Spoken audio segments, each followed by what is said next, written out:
It wasn't meant to unfold this way. They had just finished dinner, tucked away from the city's noise, wandering slowly without a real destination in mind. Barbie Forteza had been talking about something, though now she couldn't remember what. David Licauco had been unusually quiet, not distant but reflective, and she hadn't thought much of it. That was until he suddenly stopped, drew a deep breath, and turned to face her fully.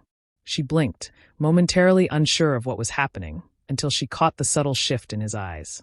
It was the look he gave only when he was about to share something real, something that carried weight. Before she could ask, he reached into his coat pocket and pulled out a small box. Her breath caught. It was as if time itself had paused. The sounds of the city faded, leaving only the thrum of her own racing heart. She stared at him, lips slightly parted, feeling her heartbeat catch in ways it never had before. David didn't speak immediately. Instead, he opened the box first. Inside was a ring, simple, elegant, and genuine, much like him. "I don't want to wait anymore," he said, his voice steady yet soft. "I love you. I've loved you for a long time, and I want this life with you. All of it." At first, it didn't quite register. There was no staged gasp, no rehearsed reaction, only a quiet, stunned silence. Then her hands flew to her chest, her body leaning slightly forward as tears began to fall. They weren't loud or dramatic. They were soft, trembling sobs that made you feel every ounce of emotion with her. Before she could speak, she nodded repeatedly, and when she finally whispered, her voice cracked with emotion. "Yes." He didn't stand up right away.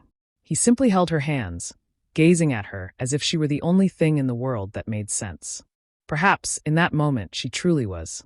There was no one around to witness the scene. No cameras, no flashes, no perfect angles. It was just a man, wholly in love, asking the woman he adored to be his forever. And a woman saying yes with her entire heart, tears and all. Later, back at their hotel, curled together in the quiet of each other's arms, Barbie repeatedly traced the ring on her finger, as if trying to remind herself it was real. David pressed a gentle kiss to the top of her head and held her a little tighter. She didn't need spectacle or grand gestures.